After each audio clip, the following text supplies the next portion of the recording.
एक और कांग्रेसी की बिना डिटर्जेंट धुलाई देखिए।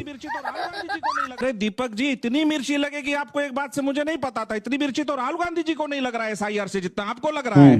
राहुल से ज्यादा तो उनके चोमचे बुखला जाते हैं। बात समझ में नहीं आया कि विपक्ष के नेता को कभी लगता है इस देश में लोकतंत्र नहीं है जब विदेश की धरती पे जाते हैं, कभी जब हार जाते हैं तो लगता है मेरा वोट कोई चोरी कर लिया।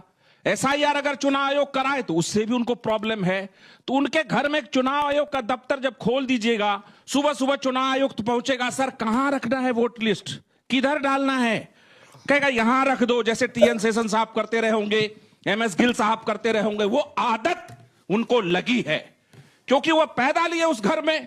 आज तक किसी ने राहुल गांधी जी को किसी मंच से जनता को प्रणाम करते देखा है? हाँ या ना में जवाब दीजिएगा। देखा है आप लोगों ने? एसआईआर पे जवाब नहीं देखा ना, वो एटीट्यूड का मसला है।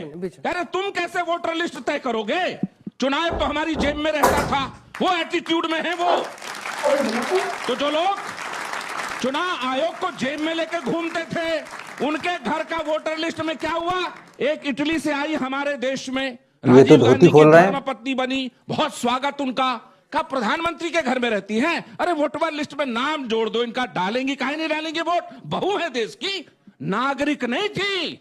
अभी राहुल रेवेन्यू कोर्ट बताएगा आपको।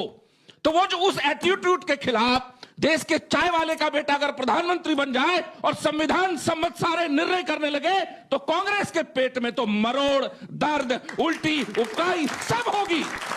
10 सेकंड एक जवाब ये ले ले, फिर बात आप बोलिएगा। रुक जाइए, क्योंकि सोनिया जी पर स्पेसिफिक आरोप है इनका। सम्मत, ठीक है, पूरा एसआईआर चुनाव आयोग कराएगा।